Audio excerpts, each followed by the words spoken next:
বরযাত্রী থেকে আসার পরে কিন্তু আমরা সবাই ঘুমিয়ে পড়েছিলাম। তো মামা কিন্তু সকাল সকাল বউ নিয়ে চলে এসেছে, এই কারণে আমাদেরকেও সকাল সকাল ঘুম থেকে উঠে পড়তে হয়েছে। এখন বাজে প্রায় 6:30। তো ওখানে বিয়ে শেষ হওয়ার পরে মামারা কিছুক্ষণ অপেক্ষা করেই কিন্তু চলে এসেছে বউ নিয়ে বাড়িতে। তো আমাদের মামি আমাদের বাড়িতে চলে এসেছে, মানে এটার অপেক্ষাই করছিলাম, কারণ মামি ওখানে ছিল, মামা এখানে ছিল, তো মজা একটু অর্ধেক অর্ধেক হচ্ছিল। এখন কিন্তু আনন্দ ডবল হয়ে গেছে। তো মামিকে গাড়ি থেকে নামানো হচ্ছিল, তার আগে কিছু ছোটোখাটো নিয়ম ছিল, সেগুলোই সবাই আলোচনা করছিল কী করা হবে। কিন্তু আমরা এখানে একদম রেডি আছি গেট ধরার জন্য, পয়সা ছাড়া একদম বাড়িতে ঢুকতে দেবো না। তো অনেকক্ষণ দাঁড়িয়ে থাকার পরে বলা হলো যে না, আগে মামাদের আশীর্বাদ সব কিছু করে নেওয়া হবে, যেসব উঠোনে নিয়মকানুন আছে, তো তারপরে আমরা গেট ধরতে পারি। তো এখানে এই নিয়ে আলোচনা হচ্ছিলাম যে একবার যদি বাড়ির ভেতর ঢুকে যায় তাহলে আর আমরা পয়সা পাবো না। তো মা বলল না, পেছনের বড় গেটের কাছে নিয়ে আগে আশীর্বাদ করে নেব, তারপরে ছোটো গেট দিয়ে আসলে আমরা গেটটা ধরতে পারি। তো এখানে মা আশীর্বাদ করে নিচ্ছিল, আর আমরাও কিন্তু বড় গেটে আগে থেকেই লক করে রেখেছিলাম যাতে এই পাশ থেকে ঢুকে না পড়তে পারে, যেন ছোটো গেট দিয়েই ঢুকতে হয়। তো সবাই মিলে মামিকে মামাকে আশীর্বাদ করছিল একে একে ঘরে ওঠানোর আগে। আর ভেতরে যেসব ছোটোখাটো নিয়মকানুন ছিল সেগুলোও আমরা সব গুছিয়ে রেখেছিলাম, যে আমরা আমাদের পাওনাটা বুঝে নিতে পারলেই সব কিছু হয়ে যাবে। আর এখানে কিন্তু এখন গাঁটছড়া বাঁধা হচ্ছিল।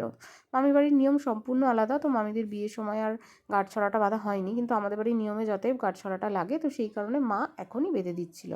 আর এই দেখো আমরা কিন্তু এখানে চলে এসেছি, এখন টাকা পয়সা নিয়ে হিসেব চলছে, আমরা কত নেব, মামা কত দেবে, সবাই মিলে এটা নিয়েই সকাল সকাল ঘুম থেকে উঠে ঝামেলা করছিলাম। আমাদের মুখ দেখে বুঝতেই পারছো যে প্রচণ্ড ঘুমের মানে প্রয়োজন ছিল, কিন্তু এই কারণে উঠে পড়তে হয়েছে। ঘুমিয়ে থাকলে এই গেট ধরার ব্যাপারটা আর আমরা করতে পারতাম না, নতুন মামির ঘরে ঢোকাটাও আমরা দেখতে পেতাম না।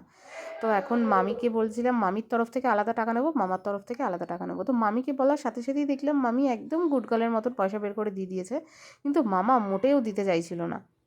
একবার টাকা দিচ্ছিল আবার নিয়ে নিচ্ছিল।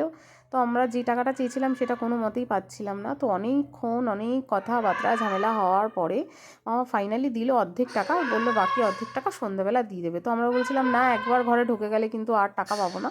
তো মামা বললো না, একদম প্রমিস, আমি টাকা দিয়েই দেবো, কোনো ব্যাপার না। তো তারপরে আমরা বললাম ঠিক আছে, কথাটা যেন একদম খুব ভালো করে মনে থাকে, না হলে কিন্তু মামিকে আমরা আর তোমার মামিকে মানে বউকে নিয়ে গিয়ে আমরা কিন্তু ঘরে আটকে রেখে দেবো টাকা না দিলে। তো মামির টাকাটা যাতে মামি দিয়ে দিয়েছিলো আর মামা অর্ধেক টাকা দিয়ে দিয়েছিলো, তো ওটাতেও আমাদের চলে যেত, তা নিয়ে প্রবলেম ছিল না, যেই কারণে আমরা টাকাটা নিয়ে নিই আর মামিকে ঘরে ঢোকার ব্যবস্থা করে দিই। কারণ বাইরে ভীষণ ঠান্ডা, আর মামির গায়ে চাদর টাদর কোনো রকম দেওয়া ছিল, মামির ঠান্ডায় ঠক ঠক করে কাঁপছিল, যেই কারণে আমরাও বিষয়টা থেকে একটু এড়িয়েই গেলাম, বাই চান্স যদি শরীর খারাপ হয়ে যায়। এরপরে আরও অনুষ্ঠান আছে। তো তারপরে আলতা দিয়ে মামিকে পায়ে করে নিয়ে যেসব নিয়ম আছে সেগুলোই হচ্ছিল, মামির ঘরে এন্ট্রি চলছিল। আর লেহেঙ্গাটা এতটাই ভারী ছিল, মামি তো চলতেই পারছিল না, সেই পেছন থেকে কেউ লেহেঙ্গা ধরে রাখছিল, মামি নিজেও লেহেঙ্গা ধরছিল। ফাইনালি তারপরে মামি ঘরের ভেতরে এন্ট্রি নিল। আর এখন হলো বিকেল, সেই দিনই সন্ধ্যাবেলা টাকা যেগুলো নিয়েছি সেগুলোর তো একটা ব্যবস্থা করতে হবে না, তো আমরা সবাই মিলে তাই বেরিয়ে পড়েছি খাওয়ার জন্য। আর তোমাদের দাদাভাই কিন্তু আগে থেকে আসেনি, মানে বিয়ের দিন ছিল না, ও বিয়ের পরের দিন এসেছিলো, তো ওকেও স্টেশনে গিয়ে রিসিভ করতে হবে। তো স্টেশনে এসে আমরা চা খাচ্ছিলাম প্রথমে সবাই মিলে, তো চা না, কফি খেয়েছিলাম, হ্যাঁ সবাই মিলে প্রথমে কফি খেয়ে নিলাম। তারপরে আমরা কিন্তু সবাই মিলে যাব মিষ্টির দোকানে, মিষ্টি কিছু খাবো বলে। আর আজকে সেভাবে কিছু খাবো না, তো তোমার দাদাভাই কাল সন্ধ্যাবেলা বেরিয়ে আমরা বাকি টাকা দিয়ে যেটা খাবো সেটা খেয়ে নেবো।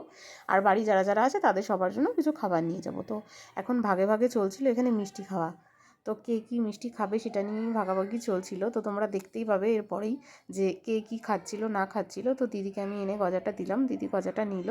তো চলো ভিডিওর সাথে থাকো আর ভিডিওটা দেখতে থাকো। সবাই সবার মতো খেতে ব্যস্ত, ও একদম সাইডে গিয়ে কি খাচ্ছে, এটা কি খাচ্ছিস ভাই? সিঙ্গারা। সিঙ্গারা। আমার দিদি খাচ্ছে গজা।